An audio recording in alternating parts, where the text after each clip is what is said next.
A brief disclaimer. The viewpoints expressed in the following program are not necessarily those of Georgia Southern University, the Department of History, or other faculty or staff.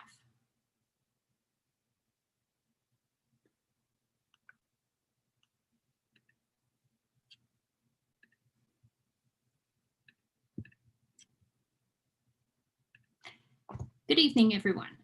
I'm Dr. Julie Deschantal, and I'm an assistant professor of African American history at Georgia Southern.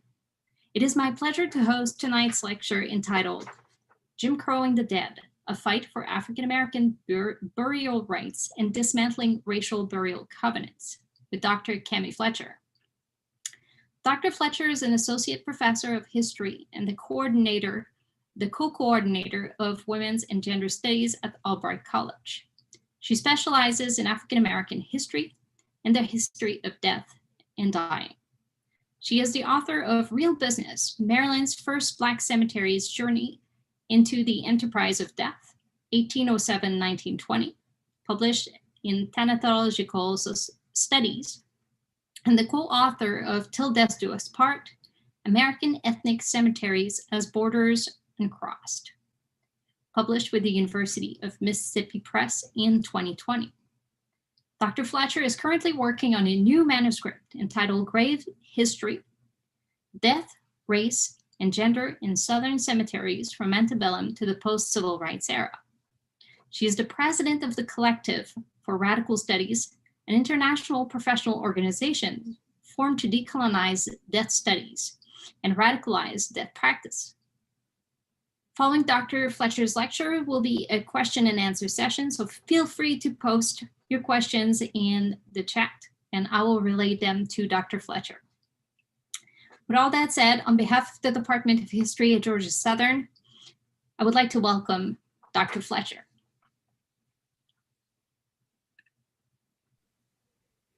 Thank you so much for that wonderful introduction, Julie. Thank you so much to you and Chris and the history department at Georgia Southern University for having me here. I really appreciate that, to come in and share my research with you. So I'm going to share my screen. Okay, I'm going to start my PowerPoint. Okay, so you should be able to see my PowerPoint. Good evening, everyone. Thank you so much for coming into my talk, allowing me to share really a small portion of my research that's part of a larger project that's under contract with the University of Georgia Press. Julia just mentioned it, Grave History, where not only my research, but others will be in a volume. And what we're really looking at is the places and the spaces where Southerners create cemeteries, right? What do these places, what do these spaces, what do these communities tell us about life? What do cemeteries tell us about the Southern way of life, Southern norms? And is that just bound regionally? Do they tell us ideas about our nation, national ideas, and we're focusing specifically on race and gender. And so that's what I want to share with you today. Please feel free to reach me at Cami Fletcher 36. I'm very active on what we call the academic Twitter, so please there. So yeah, Jim Crowing the Dead, a fight for African American burial rights. So I'll share some thoughts. Initially, when I was researching historic Black cemeteries and just African American deathways and death work, I was struck by this kind of um, anecdotal idea about what Thurgood Marshall had said. And I did some digging and I've come across this newspaper article where, as you can see here, it's 1958. Thurgood Marshall says whites suffer. Everyone suffers from Jim Crow. You know, he fought fiercely in the courts to overturn Jim Crow segregation, particularly in the schools. And here in the yellow box I've highlighted, the article says there are Jim Crow cemeteries, hospitals, and even a cemetery for dogs owned by Negroes. And I thought, what is that? So now there are segregated pet cemeteries. So if you are an African American and you are a dog owner and your dog passes away, you have a segregated burial ground. And I haven't been able to locate the name of it. I've always thought that it's in DC. I've had people writing in to suggest maybe it's this one, is that one. So if you're listening out there, and you've heard of this segregated pet cemetery, send it my way. But this was my quest. This was really my jumping off point to find out what is really going on with these Jim Crow cemeteries and this Jim Crowing the dead, that I constantly kept seeing. So digging, and I'm still digging in the sources, looking specifically at newspapers, and that's led me to court cases. One of the things that I found out very quickly is that death is not the great equalizer. So on the left, you see this picture. The headstones are supposedly identical, and it's just a black person on the left and a white person, on the white right, but you can't tell the difference. I want to call your attention to this line that's separating them here. And this is a line that's put forth by the living. So it's these Jim Crowed ideas by the living that's put on the dead, that's having real consequences. Um, so there's a nationally shared idea of equality in death in the 20th century. There's this idea that you can't take it with you, right? No, everything is equal in death. And I'm saying Jim Crow segregation cancels that out. Another point about death not being the great equalizer is when you look at the definition that it has emerged from my research on Jim Crowing the dead. This is about placing and enforcing racial borders around the cemetery, the one place that most Americans associate with freedom. And maybe in the Q&A, we can even talk about this present day debate about Confederate monuments, right? We need to take them down from our city squares and, around our cities and our county. And where do we need to put them? Some people suggest the cemetery. And I say, but the cemetery is supposed to be this sacred space, right, for everyone. So that just an aside that you can see how quickly that this can become a space not for everyone. And then also when you look at the purpose and the meaning of these Jim Crow cemeteries. So I have some notes that I definitely want to remember to share some things with you.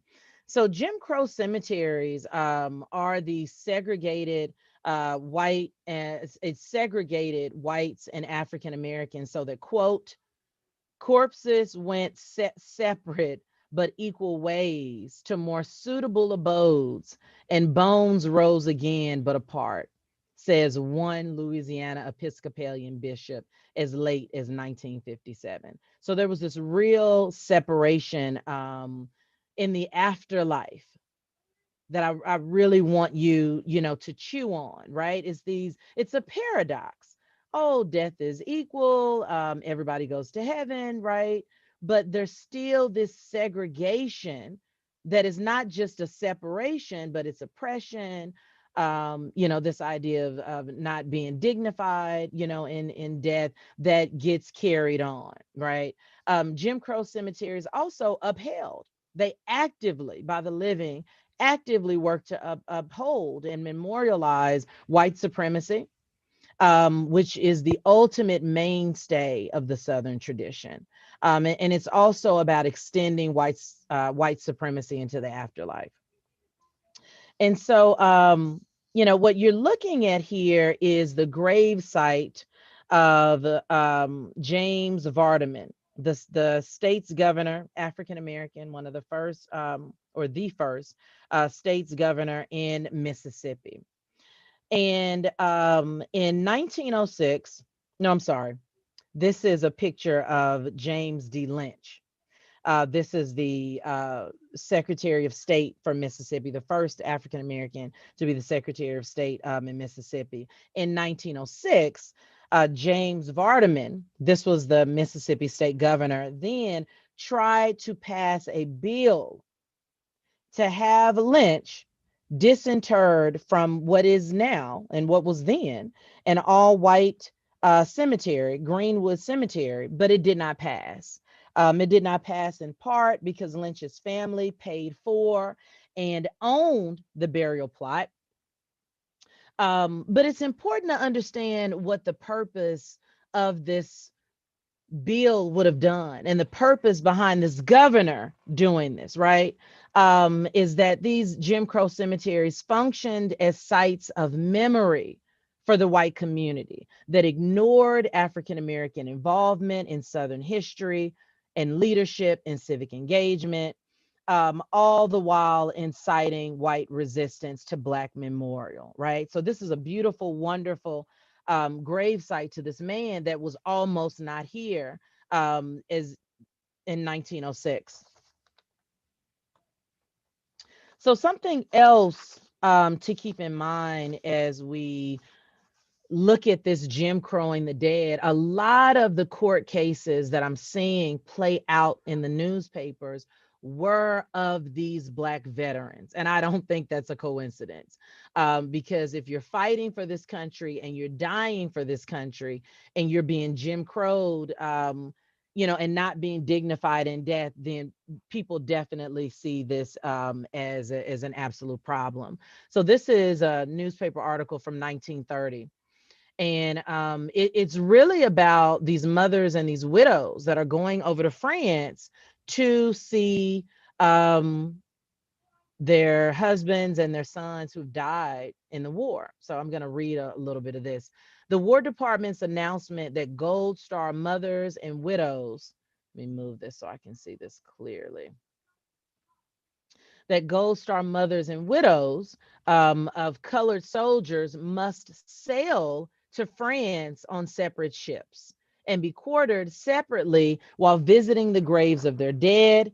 Here's a quote from the article. Negro soldiers who lie sleeping in French cemeteries may have died on the front lines, but Gold Star mothers and widows who visit them are expected to come over on the last boat. And this is something else pulled from the article that's on the right. In some French cemeteries, Negro troops were buried in segregated areas. And what I began to find from doing this research is that Black folks were fighting integration in life, fighting fiercely, but they were fighting for integration in death, yes, but they were fighting for the right, for burial rights in death. I'm really arguing even more fiercely. Like, this is it. This is my last time to be seen as a human, to be seen as an American, and having this, and they just were not backing down, right? And I was just, at first really surprised to see how fiercely, they were doing this, until some connections started really jumping out at me. One of the connections is the 14th Amendment, right? So the 14th Amendment is part of three Reconstruction laws. The 13th Amendment abolishes slavery, except for punishment for a crime. The 14th Amendment grants Black folks citizenship rights. No longer can you use race as a discriminatory agent to bar Black people from citizenship rights. It gave Black people birthright citizenship and all the protections under the United States government. And Black folks were using this to establish burial rights. And you saw this in one particular case. Now, all of these cases did not make it to the Supreme Court. We should definitely know this. But this particular case made it to the Supreme Court and made it quite early, right? So this is John B. Gaskell, and it's Chicago. So a lot of or a few of the slides that I have prepared for you today, this is not just Black folks fighting in the South. And this is one of the arguments for the Great Migration, right? Understand that's the period that we're in, where 6 million Black folks leave the South. And racism and Jim Crow obviously followed them. And you see them pushing back because you don't have that clink rigidity as you do in the South, right? And they're pushing back using this out of, Jim Crow, beyond this boundary to really push back. So this is Chicago. You have John B. Gaskell in Forest Hill Cemetery. And this case lasts for 3 years, y'all. And I guess you're asking yourselves, as I did, where's her body? Because he's fighting for his wife, Pinky, to be interred in the Forest Hill Cemetery. And her body, 3 years is a long time. Absolutely. Um, and I'm sure she was still in the morgue. Yeah. So, what's peculiar about this case is that you're reading the slide right. From 1880 to 1896, the man buried four of their or they, right? Pinky was still alive then. John and Pinky buried four of their kids in this same cemetery. So what changed, right? What changed? In 1907, cemetery officials adopted a resolution, quote, barring the bodies of colored persons who own no lots in the cemetery from burial therein. How odd. I mean, can you imagine? My family's in it. He can't even go visit his kids. So here's some thoughts that I prepared that I want to share with you on that. So, using the 14th Amendment's guarantee of citizenship rights, African Americans challenged the rigidity of Jim Crow by demanding the right to purchase burial lots. So, that's where we are, demanding the right to purchase these burial lots. In 1913, Georgia born John Barney Gaskell sued Forest Hill Cemetery for denying him right of burial. It's important to understand exactly what he's suing of. He's suing for the right to bury, which he stated was an infringement on the rights of the realtor, which is himself, under the constitutions of the state of Illinois and the United States. So this is where he's saying, and this is where his rights come into play. Gaskell was denied the right to purchase a fifth burial plot, as I just stated here. Gaskell was completely shocked when he was informed of this new practice on December 1907, that no longer are they allowing Black people to be buried. And this is what they tell him, quote, Forest Home Cemetery, quote, would be maintained for the interment of the remains of persons of the white race only, end quote. So ultimately, on March 8th, 1915, 2 full years after Pinky's death, the Supreme Court upheld the Illinois Supreme Court ruling, which stated, quote, Forest Home Cemetery did not infringe any right of the realtor, John B. Gaskell, under the Constitution of this state. And he has no right expecting such burial under the 14th Amendment to the federal Constitution, which only applies to the acts of the state. So the 14th Amendment, this is how the Supreme Court is interpreting this, made no special provisions for cemeteries, which can be publicly or privately operated. And so this is where you have it. This is what he was left with.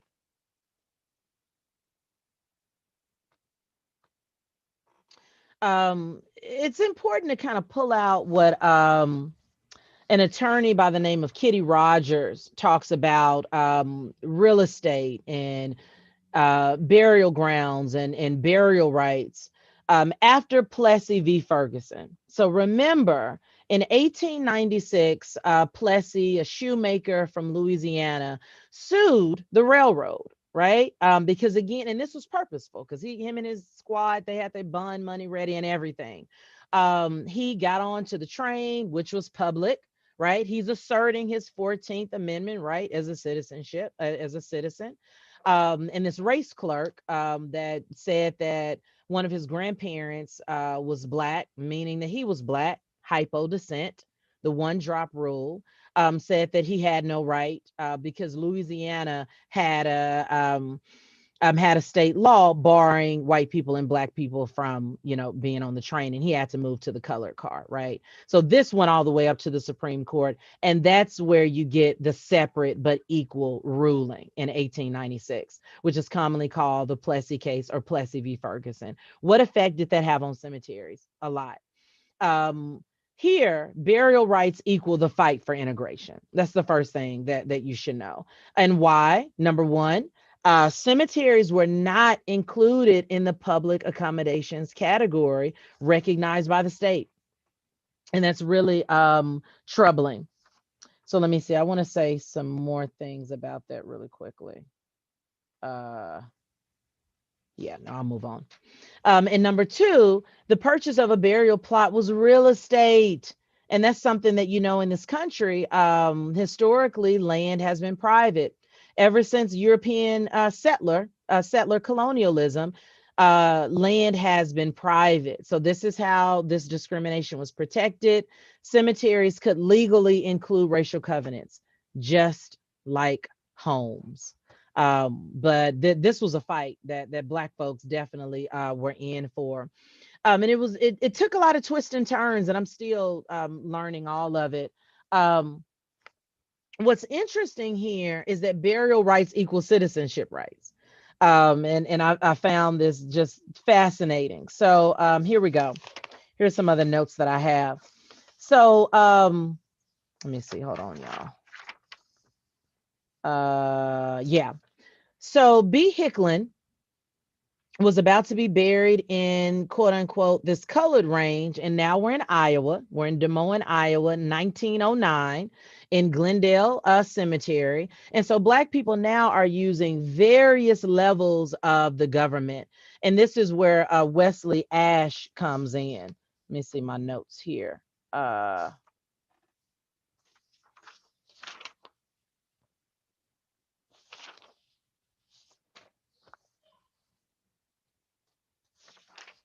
Yeah. Okay. So Wesley Ash is on the right-hand side. This is him in the newspaper where he's running for commissioner and he ends up winning. And what I've pulled out in yellow highlight is him saying he is a good friend of the Negro. Well, Black folks took him up on that because once B. Hicklin was going to be regulated to the colored range, they contacted him and he contacted the cemetery superintendent, and the cemetery superintendent did not want to abide, but for Ash, he was upholding the letter of the law, and this was a public cemetery, right? So what he's saying is, if you allowed them to buy the burial plot, then they should be allowed to be buried wherever they want. So you get some different things here. And NAACP is my third bullet point here. NAACP starts getting involved with this, right? So they get involved with these burial right cases, seeing this not as just a distinct victory, but this is a victory in erasing the color line, right? So this is not just a distinct victory over Jim Crow cemeteries, but there has been a long, well-defined, but secretly maintained color line in the management of Des Moines cemeteries. And you really see them getting involved in this, like, oh, okay, this is a push for freedom. This is a push for burial rights. We're being allowed to buy these burial plots, but we're being discriminated against. They're getting in on this fight here.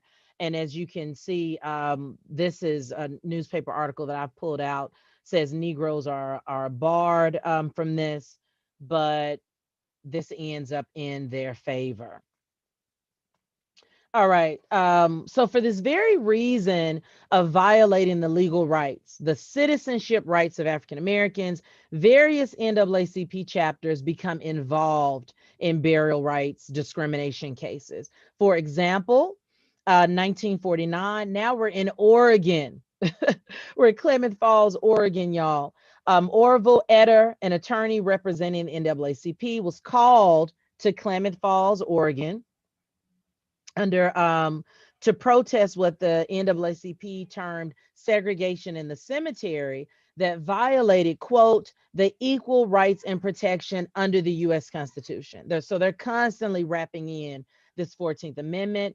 27-year-old deceased veteran, once again, Pete Williams was barred from burial in the brand new city-owned Memorial Park. This is a public cemetery because of the racial covenant restricting burial to, quote, human dead of the white race as defined by decisions of the United States Supreme Court and none other. When his family and the NAACP pushed back, city officials granted burial. So you see that happening a lot. But in this case, relegated Williams to burial within one of the 72 lots for non-Caucasians, right? So this is still him being Jim Crowed. And so ultimately he went to Linkville, as I have here, this all Black cemetery. Later in 1962, the Ohio Civil Rights Commission received a complaint from Ann Smith that Rose Hill Burial Park was violating the public accommodations law, refusing to sell her a burial plot. So now she can't even buy one for her grandmother, Mrs. Annie Wassler. After 6 months of proceedings, the commission determined that a city-owned property, so there's a lot to be said about, is it city-owned, is it private? The commission determined that a city-owned property operating under a whites-only rule for 40 years, now we're in 1962, Rose Hill Burial Park violated the state of Ohio's public accommodation law. So now we're in Akron, Ohio, and you're seeing a lot of this stuff, really bounce around.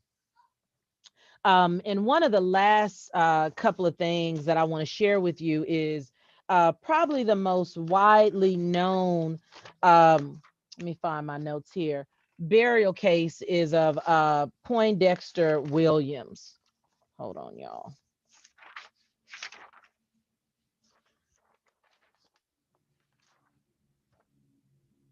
Huh.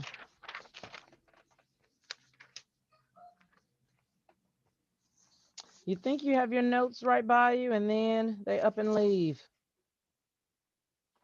Okay. I think this is it. Or maybe not. But at any rate, Poindexter Williams was a 20-year-old veteran that died in the Vietnam War.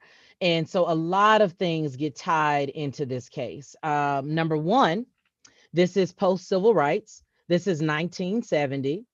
Number two, and I told you, I kept seeing this tie, and I'm still seeing it in doing this research, that when it is a veteran, there's a different conversation because you have people dying for their country. This happened to be in Florida. So we are in the South. So we absolutely do have a white covenant only, and they intended to enforce this. This became national news. And one of the reasons why this became national news is that it is 1970. There was even a movie made off of this. Morgan Freeman starred in it. Resting Place, I believe is the name of it, is that element of the gendered mourning of the Black mother. And I'm seeing this, and we're seeing this throughout our research in the volume that's under contract with University of Georgia Press. And you see his mother on the right-hand side. This is her going to the Supreme Court. And it's struck down very quickly that this is unconstitutional. Shame on you. It's a real public shaming that's happening with this cemetery. But just in her dress and how she would position herself, you definitely see her. It on the left-hand side, it reminds you of Mamie Till. Where she's doing this deep public, grieving and mourning, for her young son. He's 20 years old, Poindexter Williams. And then on the right, you see her poised, in her mourning gear. And I think her son, like I said, my notes have escaped me, but her son was out, I believe, 6 months. And it finally went to the Supreme Court, and it took them some hours like I said, for the judge to come back. But she has her white Bible. She's in black. She has her black veil, and she's mourning. And that was very important here. Um, the other thing I think to remember is that unlike some of the earlier cases during Jim Crow, like the 1896 to 1965 Jim Crow, is that the cemetery superintendent, the president of the cemetery board, was very quickly to say, "Hey, if she has a lot here, I'm going to protect her rights as a lot owner, the same way I would protect anybody rights here. Livesay, Livessay was his name, and he was quick to say that. And he got a boatload of backlash, white backlash from the white people that were there that were saying, "Oh, race purity arguments," right? And it's like, but these are dead people. Do dead people have a race? Do corpses have a race? But they're very serious about it. Hundreds of letters, definitely 200 letters, people, writing in, talking about, you do not need to do this, the vile, expressing anger, expressing violence. When white people get fearful, they get violent. But at the same time, how she goes to Forest Lawn, this is in Fort Pierce, Florida. How does she even get this burial plot? Is that in the newspaper, this cemetery advertises and says, "Hey, we are giving out free lots for GIs, right? If a person is a veteran and they died, we're giving out free lots." She says, "Okay, I'll take one." Then she goes up there, and this is where the discrimination happens. Um, Also, what's interesting about this case is that there's a white woman that's a plot owner, reaches out to her and say, "Oh, you can have one of my lots."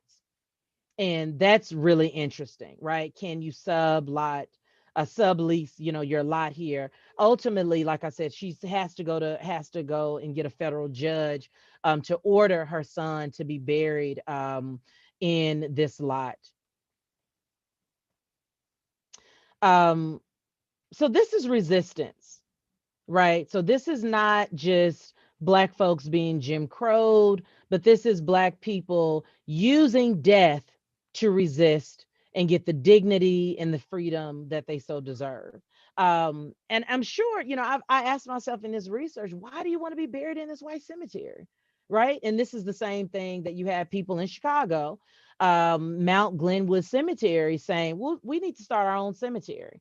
And even the cemetery that I study in Baltimore, Mount Auburn Cemetery, and there's others from this same idea. I don't want to be in this white cemetery. They don't want us. We don't want to be there. No, it's not that you don't want us. We don't want to be there. And what I have in bold is how this cemetery is getting Black people to come in. Colored men and women of Chicago, do not let undertakers Jim Crow you into a Jim Crow cemetery. You are opposed to Jim Crow cars, Jim Crow schools, and everything else that is Jim Crow. So do not desecrate all that is sacred by using a cemetery.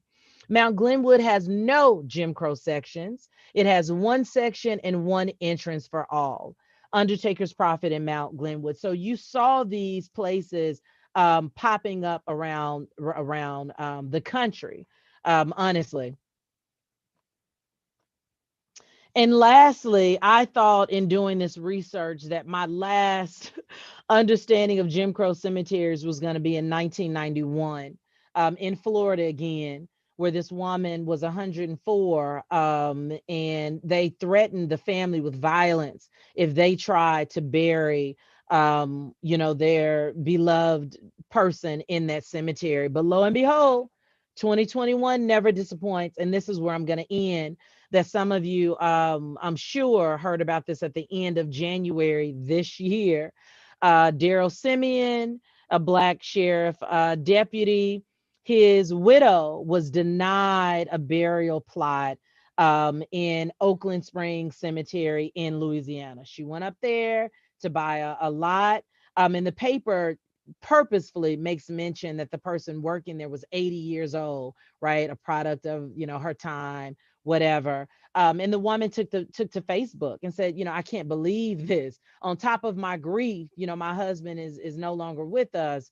I'm not allowed to be buried here. And on the right hand side, you see this burial covenant. It says the right of burial of the remains of white human beings. And this too was a faux pas. And the president of the cemetery immediately apologized. I'm not sure where this man is buried. I've been following the story, but I'm not sure what happens. Um, so maybe during Q&A someone wants to say that. But they rectify it, change it, and it's there. But this is something that I've learned, in my research, that this Jim Crowing the dead, it knows no bounds. It crosses the southern border, and it definitely crosses time. So thank you all so much for listening. And I am happy to engage in any questions, any comments that anyone may have. Thank you, Dr. Fletcher. That was fascinating research, and it's really interesting to see how deeply ingrained Jim Crow is in those years. I mean, you would think that at some point you're relieved from it, but you're not, We have a lot of questions. I'm really excited to read them to you. And we're going to start with one here. It says, so the Episcopalian bishop in 57 was saying basically that folks were segregated. And this person asks here, would you then say, according to the Episcopalian bishop, that there was a belief that God too segregated in heaven and then the devil in hell? Oh, I love that. Does that discussion go further than that?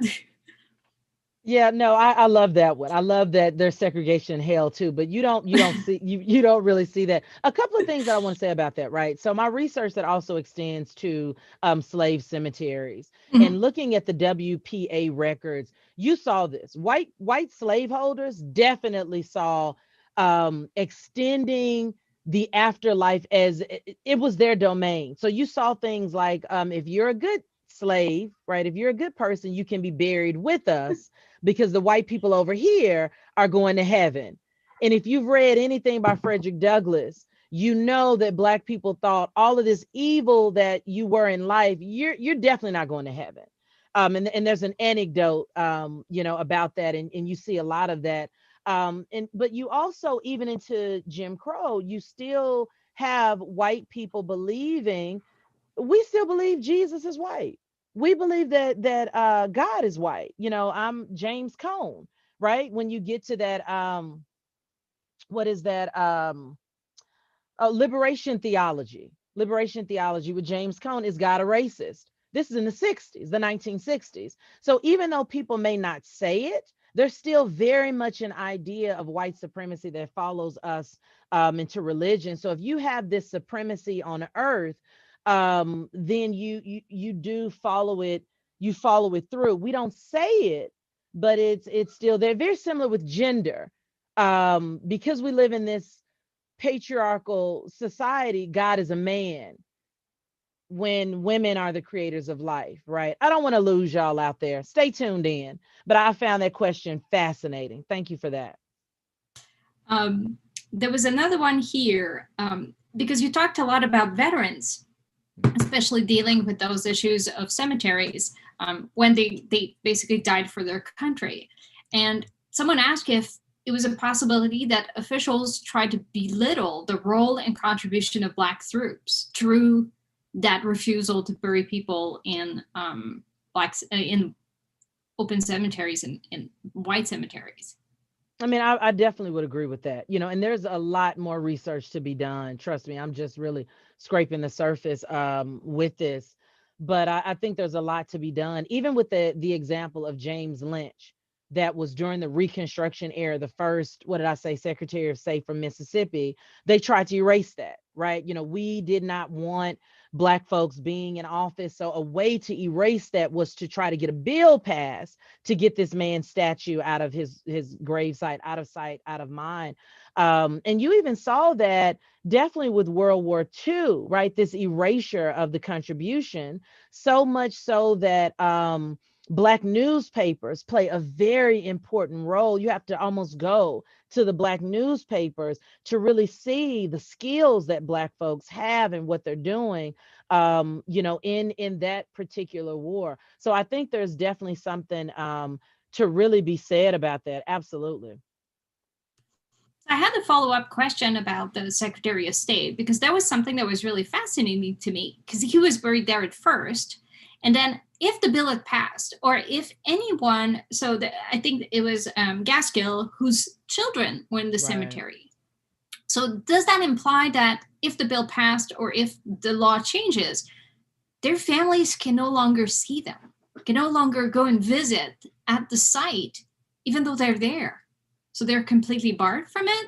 So that was kind of my follow-up question. No, absolutely. And it's mind-boggling, right? Until you go back to slave cemeteries, until you look at how urbanization and landscapes and private property has barred Black people from seeing their ancestors in slave cemeteries. Lynn Rainville, in her book, Hidden History, does a wonderful job of just making you confront this, where you have the Toll Brothers and other developers coming in, right? That these were Black communities. So stay with me, y'all. You have this slave cemetery, this area. White people don't want it. They've relegated Black people to this area. It's the 1900s, and Black towns are thriving. Holesville, one I study right outside of Baltimore. And then now it's located near the water. Now white people want it again. So you come in and you just bulldoze right over. But as she's saying, in some cases that becomes private property, and the cemetery is now in the white homeowner's backyard. So now in what is her name? Love. No, Love Cemetery is the name of the book. Does a fascinating job of talking about that very case in Texas, where now I have to ask for permission to see my loved ones. So that's more common than you think. We just have to really start to look at this American landscape with that lens. Yeah. So if you think about the urban renewals, did they actually move cemeteries, or they just block them simply from access? Is that what you were mentioning that was happening? Or many times they were just bulldozed over for progress. I mean, literally paved and bulldozed over. Highways going through, just bulldozed over for development, right?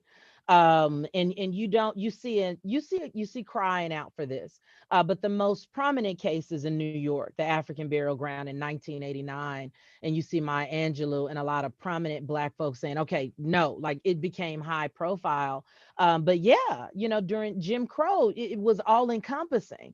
Right. So I think your question is so very important to get people to see like where their laws, and also too, these laws were state by state, right? So there was no all-encompassing federal government to say, oh, well, if there's a burial ground, we can do this.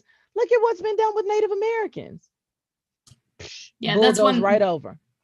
And there's no consideration whatsoever paid to the people who are there. Absolutely not.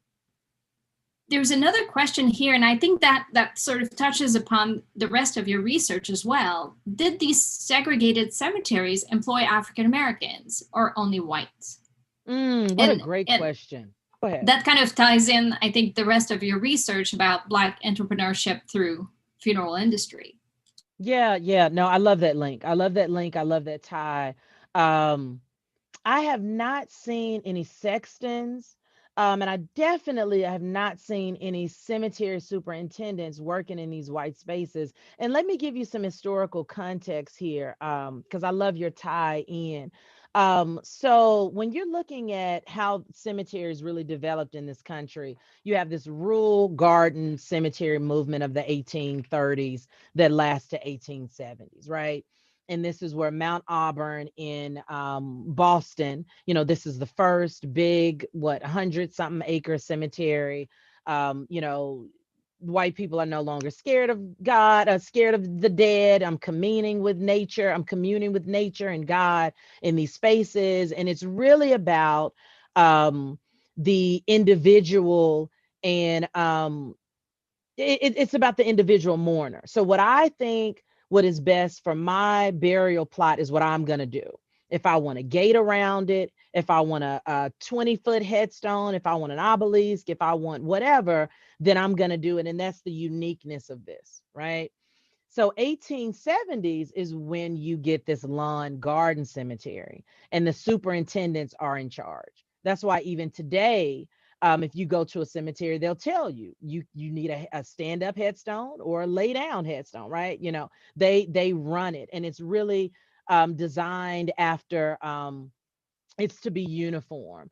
So I think the answer to your question is you would not have Black people in those spaces because they are controlling those said spaces. If you understand what I'm saying, the cemetery superintendent had a lot of control over the cemetery, right? They're selling to the people. They're in charge of the laws that are happening to these burial grounds.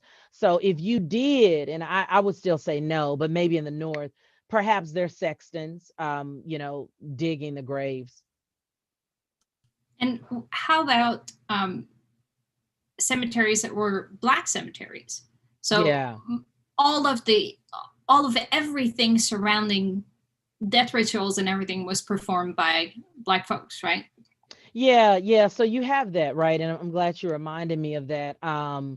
You have this wanting to rest in peace. You have this you have to understand that if we're in the late 1800s, many Black people freed and enslaved, well, not enslaved, we're after 1860, are being buried in Potter's Field, because so much about burial is property. And if you don't own this property, and if you're not a member of this church, a full member, then you don't have control of your burial. And that's really that connection that has to be made, right? So you have during Reconstruction, right, 1865, let's say the long period to 1900, you have these Black churches popping up: Black church, Black cemetery, right? A Black community, Black cemetery, Black school. You have them popping up for protection. And there's also a real scare of a body snatcher that coincides right with the rise of the advancement of medicine in this country. Dana Ramey Berry, her book, Go Get It, The Price for Their Pound of Flesh, she talks about it, lays it out, where you did not have the availability of cadavers. And I definitely saw that in Baltimore. And so who is the body we care nothing about? Black folks, dig them up. What protections do you have? And so, to your point here is that this cemetery would then allow you the protection to absolutely rest in peace. And there's also an element of business going along here.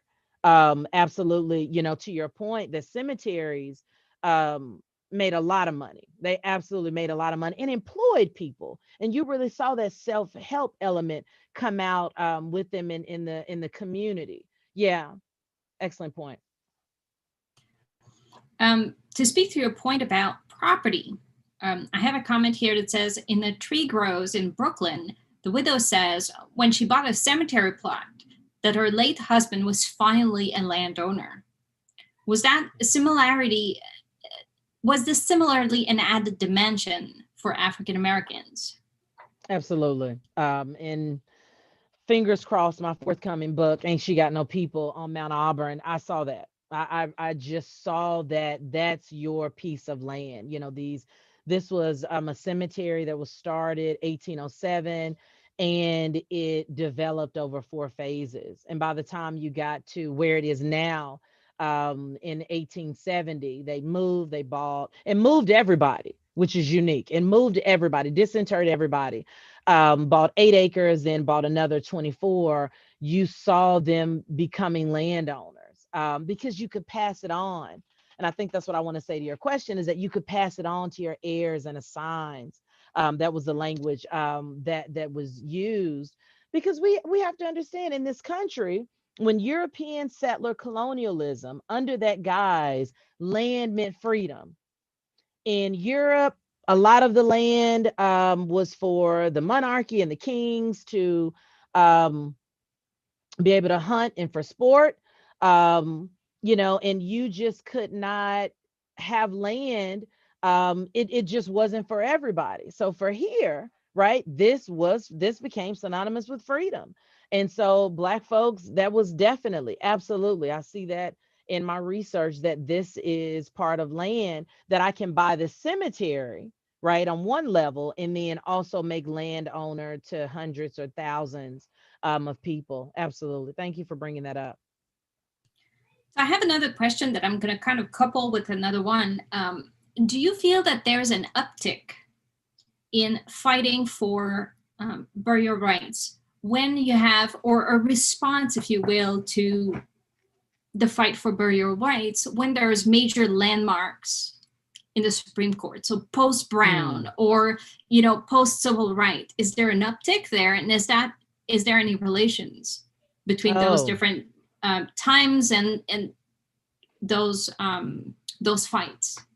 Okay, so that I'm adding that to my list of stuff I need to research, because I honestly did not even mark that, because I think that's great to kind of mark and look at. The one I did with 1896 and looking at Gaskell, and so I looked there, but I wasn't looking at these other kind of landmarks. I'm with you with Brown, and with the school and certain things like that. So I've not seen that because I haven't looked for it. So thank you for that wonderful suggestion. So that was to Chris's credit. So he's going to be the one to thank. I have another question here. To what extent was it all this taking place within the context of close regulation of death more broadly?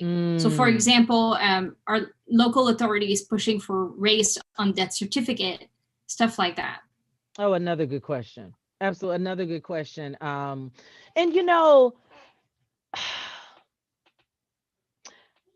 I wasn't looking for it as that defining of race. Honestly, looking for it as this resisting oppression.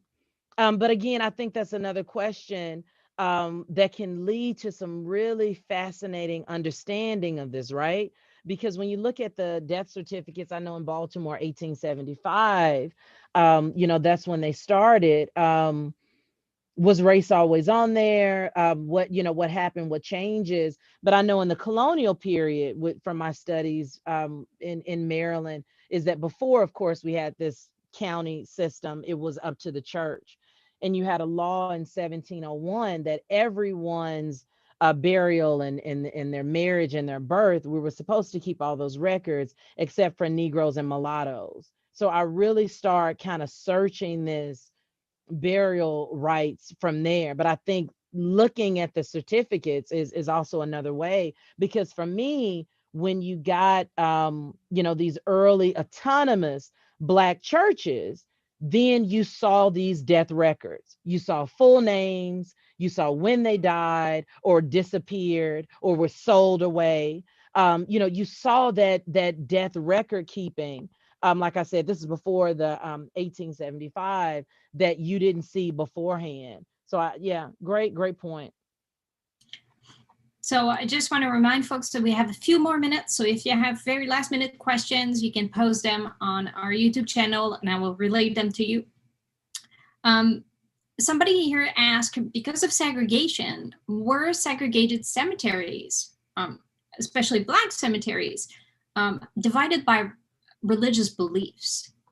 Or was race the only kind of piece here? I think you'll see that more in the North. You will absolutely see that when you're looking at Muslim burial grounds. I'm not seeing that in my particular research, but maybe I'm not looking close enough, because race was just so poignant when you're looking at these Jim Crow cases. But I think that's an excellent an excellent point to look at. Thank you for that. I don't know if anybody wanted to give it just a few seconds more to people to type their own questions. This is really fascinating because it's such an important topic. I mean, everybody goes through death.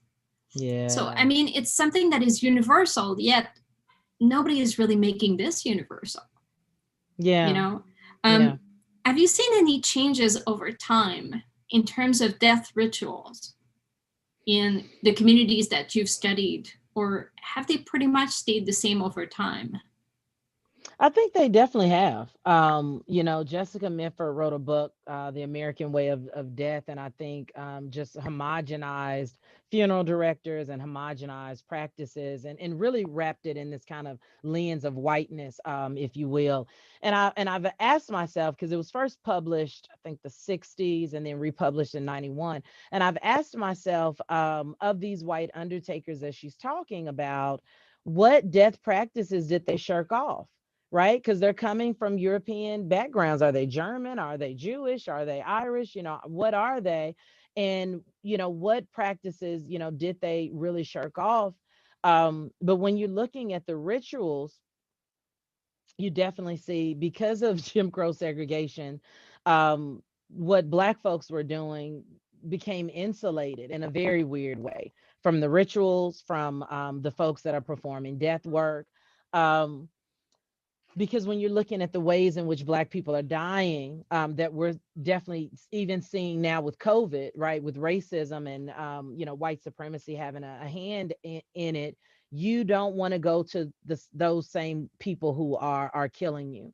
And I think in my own research, I definitely see it as resistance, from the homegoing to the RIP t-shirts, to the expressive mourning, like I said, with Poindexter Williams' mother, Mamie Till. We get into a lot of that, in the volume, that this is that gendered Black women in mourning, taking up space that they're not supposed to take up. And I think also pushing back against this, death is supposed to be quiet, um idea, that really develops. So, and that's just the tip of the iceberg. I think there's a lot of, other practices, as folks were saying, along religious lines, that we're just digging into, and that's what makes it one of those really rich projects, right? You think you're going to find one thing, and you just kind of span off into these wonderfully rich tangents. So I have two last questions that I will kind of combine together, if you allow me. So is there any law that settled completely the question of burial rights? And I'm asking that I kind of know the answer, because you talked about the most recent case, which is like today. So in that sense, but I'm still going to ask it, are there laws that really settled it? And following laws that, or rendering of judgment from any courts, was there anybody exhumed and reburied somewhere else, or did they pretty much leave the people where they were at that point? Oh, they definitely exhumed. Oh, absolutely. You see me reaching for my notes. There's this one case of a young girl, and this is 45, and then we can go after post civil rights.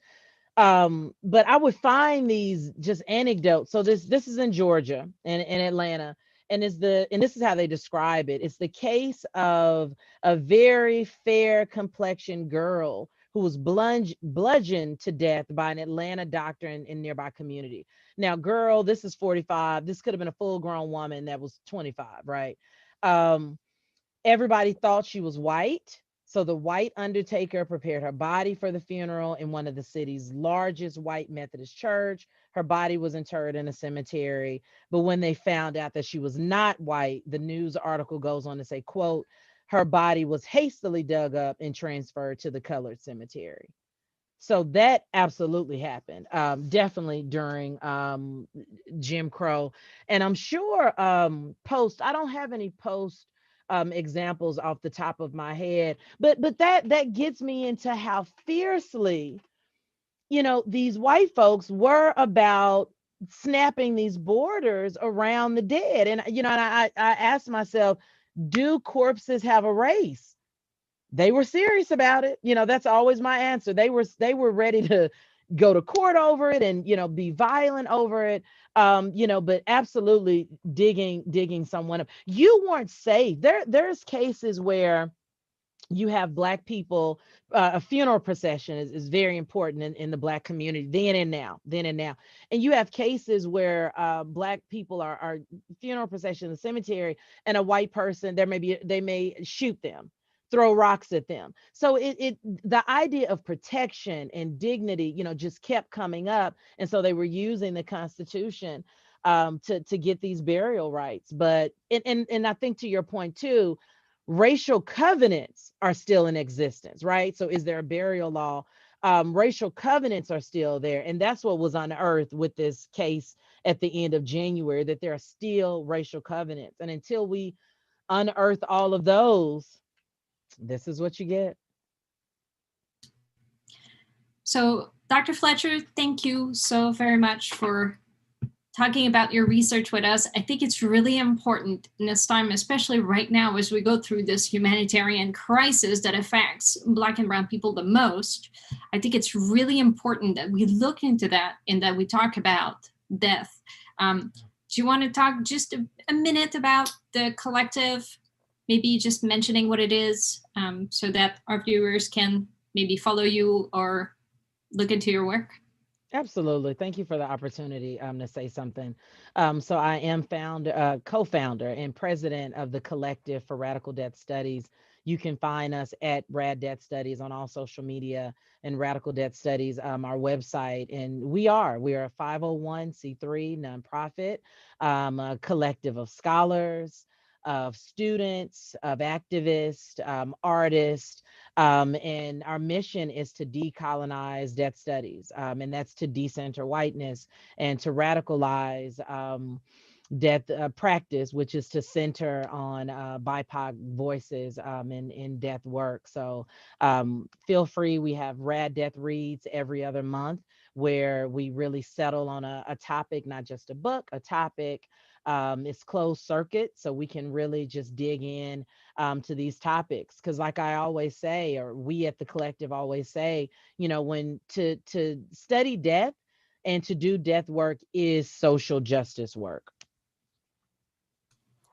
Thank you very much, Dr. Fletcher. And again, thank you everyone for watching. It was a pleasure to have you around today. Thank you. Thank you so much. Georgia Southern University, thank you so very much for having me. I really appreciate it.